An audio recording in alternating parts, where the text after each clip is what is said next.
Assalamu alaikum wa rahmatullahi ta'ala wa barakatuh.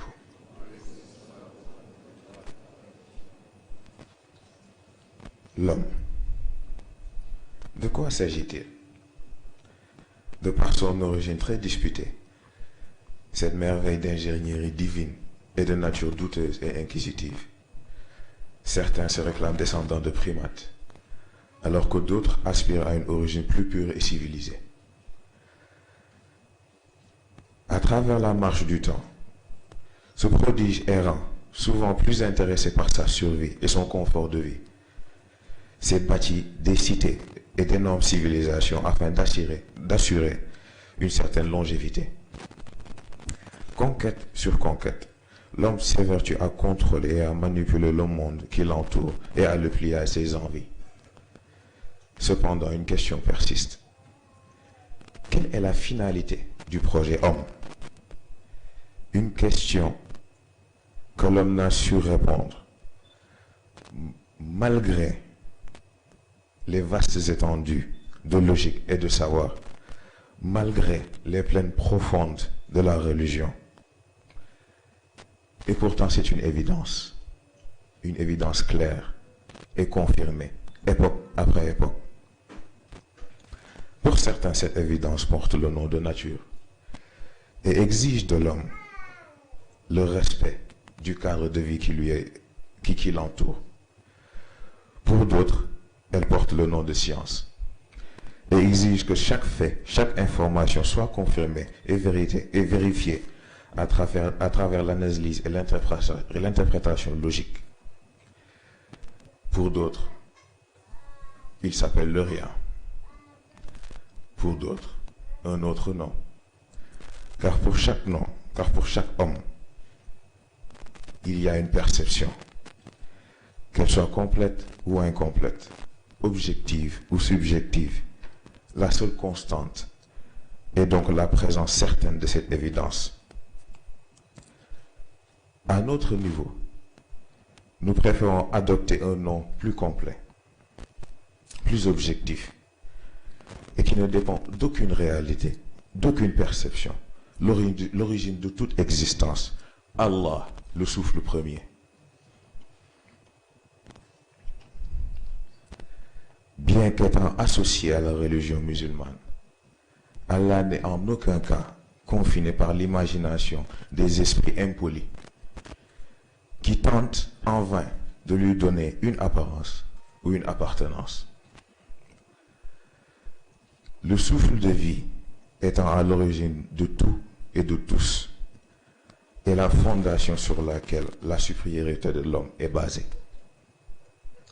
Car ayant été doté de trois dimensions distinctes, aux premières allures faibles et banales, l'homme a aussi été doté d'un potentiel illimité, à travers lequel tous ses composants peuvent être reforgés et améliorés d'une façon exponentielle.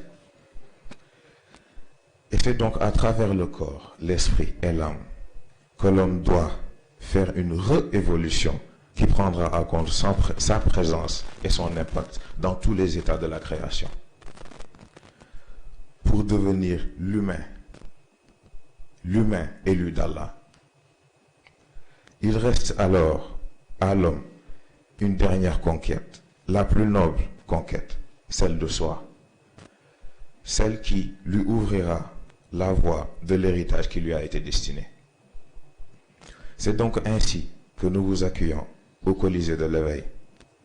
Il n'est pas question de combat entre gladiateurs ou de spectacles divertissants. Il est plutôt question de préparer l'homme à cette réévolution qui l'attend.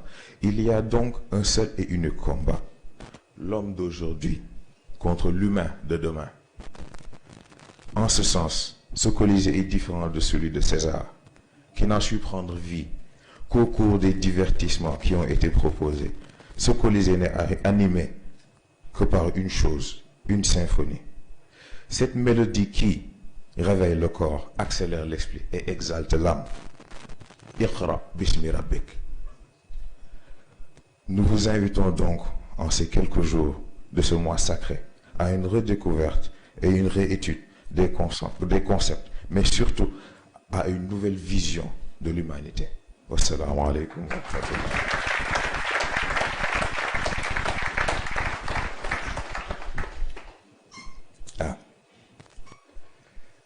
ñoo ngi jéggulu ci baatu tubaab bi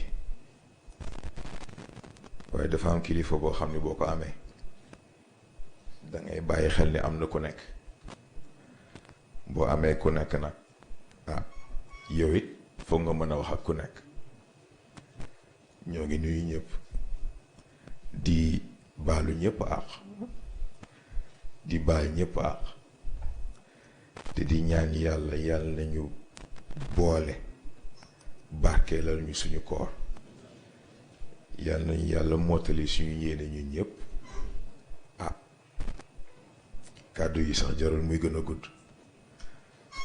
ndax yàlla xam ne lii ñu indi fekk nañ boroom yëf yi wax ko xanaa compléter li ñu mën a compléter rek participer li ñu mën a participer waaye matoon na ba pare. niñ déggee léegi góor gi indi ko doomu aadama dafa am nit am projet bi nag bu amee nit a tax ñuy wax waaye lan mooy nit nit mooy doomu aadama bi yitte ak jom tabax. ndax jom ak yitte mooy tax doomu aadama xam ni yàlla doy na ko leneen du dugg àjjana di noos. jom ak yitte mooy tax nit xam ni gannaaw àdduna gi ak lu mu fi mën ci sonn am na foo xam ne par force il faut mu dellu fa te mooy ci boroomam. kon nag balaa moo dem il faut mu defaru fii ba bu taxawee ci kanamam du rus. loolu mooy objectifu Colisée bi ñu tudd xëy na Colisée ba ñu mii noonu booy ba nekk ca Rome xeex fii noos fële loolu yëngaluñu intéressé wuñu ndax combat bi ñu intéressé mooy bi nit war a dundee bis bu nekk. ndax nit bu nee avancé naa bu yamee ci kàddu amul sens. nit bu nee avancé naa il faut mu natt boppam par rapport ak fi mu tolloon. ndax maa ngi fii te dara prouvé wu ko amul. moo tax Colisée bi ñu indi dafay permettre nit mu mën a def face li koy téye gannaaw. li tax ba doomu aadama bi évolution bi mu bëgg a am avancement bi mu bëgg a am jotagu ko am. obstacle yooyu lañ bëgg a leeral mu mën a xam fan lay teg tànkam ba bu ëllëgee bu xëyee mën a mat nit.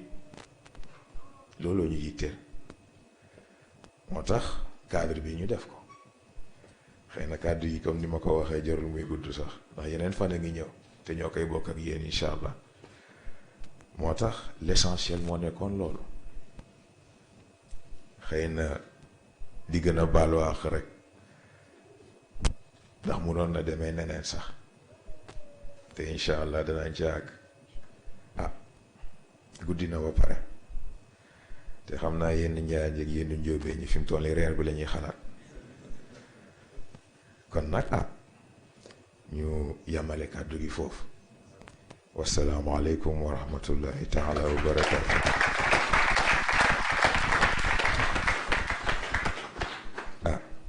kon ñu def ñaante yeewee ko ba lundi incha allah ñu ñëwaat ak yéen bokkaat ak yéen programme bi ñu def fatiha juróom-ñetti Quraysh falaxee ak naas ayatul kursi tëjee ko salaatul fatih ñu def ko hadiyi yonent bi ak képp ku mu am. wassalaamu aleykum bismillah.